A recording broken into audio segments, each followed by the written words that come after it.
Welcome to story time with Asma. 1000 دینار کا لالچ۔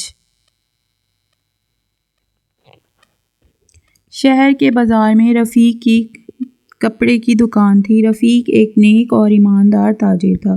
وہ صبح فجر کی نماز پڑھ کر ذکر وغیرہ سے فارغ ہو کر دکان کھولتا اور جیسے ہی ظہر کی اذان ہوتی وہ دکان بند کر کے مسجد چلا جاتا۔ اللہ رب العزت نے بھی اس کے کاروبار میں برکت دی تھی۔ رفیق کا شمار مالدار لوگوں میں ہوتا تھا۔ رفیق کے پاس ایک تھیلی تھی جس میں رفیق نے 1000 دینار سونے کے سکے رکھے ہوئے تھے۔ ایک مرتبہ رفیق کو کاروبار کے سلسلے میں دوسرے ملک جانا تھا۔ وہ اپنے ایک قریبی دوست عامر کے پاس اپنی تھیلی لے کر گیا اور اس سے کہا کہ بھائی عامر، میں کچھ عرصے کے لیے دوسرے ملک جا رہا ہوں اور تمہارے پاس اپنی ایک امانت چھوڑ کر جا رہا ہوں۔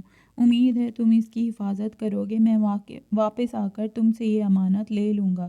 یہ کہہ کر رفیق نے 1000 دینار سونے کے سکے سے بھری تھیلی عامر کے حوالے کر دی۔ عامر نے وہ تھیلی حفاظت سے اپنے پاس رکھ لی۔ رفیق اپنے سفر پر روانہ ہو گیا۔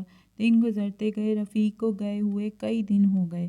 اب عامر کے دل میں شیطان نے وسوسہ ڈالا۔ اس نے سوچا کہ کیوں نہ میں اس تھیلی سے دینار نکال کر درہم یعنی کہ چاندی کے سکے ڈال دوں۔ رفیق واپس آ کر اگر پوچھے گا تو میں جھوٹ بول دوں گا کہ تم نے تو مجھے یہی دیا تھا، میں نے اس تھیلی کو کھول کر بھی نہیں دیکھا۔ اور عامر نے اسی طرح کیا۔ تھیلی سے دینار نکالے اور ان کی جگہ درہم رکھ دیے۔ کچھ عرصے کے بعد رفیق واپس آیا اور وہ عامر کے گھر گیا۔ عامر اس سے بہت اچھے طریقے سے ملا اور سکوں سے بھری تھیلی رفیق کے حوالے کر دی۔ رفیق نے گھر آ کر تھیلی کھولی تو وہ یہ دیکھ کر حیران رہ گیا کہ تھیلی بجائے دینار کے درہم یعنی چاندی کے سکوں سے بھری ہوئی ہے۔ اب تو رفیق بہت پریشان ہوا۔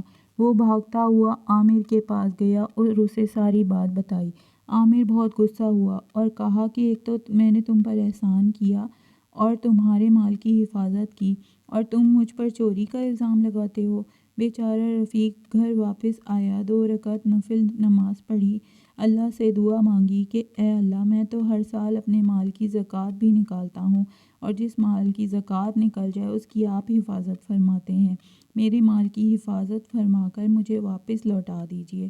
اور اللہ کا نام لے کر عدالت پہنچا اور قاضی صاحب کو سارا واقعہ سنایا۔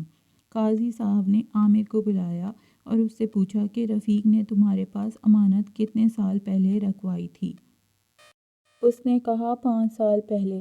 اب قاضی صاحب نے تھیلی کھولی اور سکوں کو باہر نکالا اور عامر سے کہا کہ تم کہتے ہو کہ یہ سکے رفیق نے تمہارے پاس 5 سال پہلے رکھوائے تھے، جبکہ ان سکوں پر ان کے بننے کی تاریخ 2 سال پہلے کی لکھی ہوئی ہے۔